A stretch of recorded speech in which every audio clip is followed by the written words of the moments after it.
Pablo González Fuertes, sous les projecteurs pour Barça-Retafe de la 20e journée.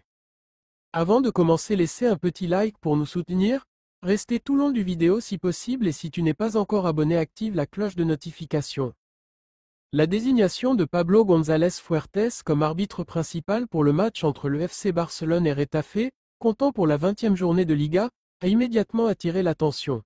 Cet arbitre asturien, connu pour son style strict et son penchant à laisser jouer dans les duels physiques, est un visage familier des Blaugrana cette saison, puisqu'il avait déjà officié lors du match aller entre les deux équipes, un affrontement marqué par plusieurs décisions controversées. Retour sur le match aller, des polémiques encore vives. Lors du match aller disputé au Colisée Alfonso Pérez, qui s'était soldé par un frustrant 0-0 pour le Barça, González Fuertes avait été au cœur des critiques. Les joueurs et les supporters barcelonais avaient reproché à l'arbitre de ne pas sanctionner des gestes parfois jugés limites de la part des joueurs de Retafe. Plusieurs fautes répétées sur Lamine Yamal et Rafinha, notamment des tacles appuyés, avaient été tolérées sans avertissement, alimentant un sentiment d'injustice.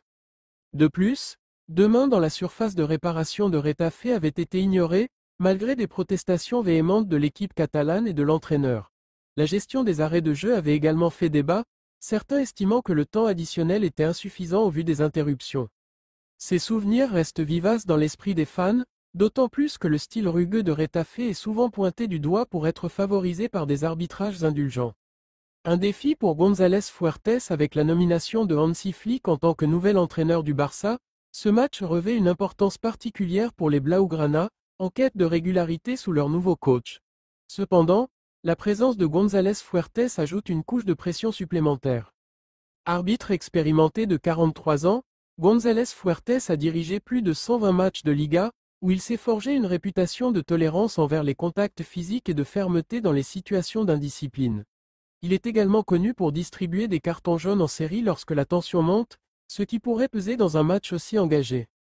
Pour ce match au Spotify Camp Nou, il sera accompagné de l'assistance vidéo, VAR, mais les supporters catalans espèrent que cet outil sera utilisé de manière cohérente, notamment pour éviter les oublis qui avaient marqué le match aller. Un historique compliqué avec le Barça. González Fuertes n'est pas étranger aux polémiques lorsqu'il arbitre le FC Barcelone. Avant ce match, plusieurs rencontres sous sa direction avaient déjà laissé un goût amer au club catalan. Les accusations d'un arbitrage trop laxiste envers les adversaires du Barça et d'une certaine sévérité envers les Blaugrana reviennent régulièrement lorsque son nom apparaît. Malgré cela, González Fuertes aura une opportunité unique, prouver qu'il est capable de gérer un match aussi crucial de manière juste et équilibrée. Sa gestion des duels physiques, notamment face à l'agressivité souvent affichée par Retafe, sera scrutée à la loupe. Un moment de vérité, le coup d'envoi est fixé à 20h GMT, et l'arbitre asturien sait que ces décisions seront observées avec une attention particulière. Si le Barça espère que son nouveau style sous Hansi Flick pourra s'imposer sans encombre, beaucoup estiment que l'arbitrage pourrait jouer un rôle déterminant dans l'issue de cette rencontre. Tous les regards seront donc tournés vers González Fuertes, dont la prestation pourrait influencer non seulement le match, mais également l'opinion générale sur sa gestion des grandes rencontres de Liga.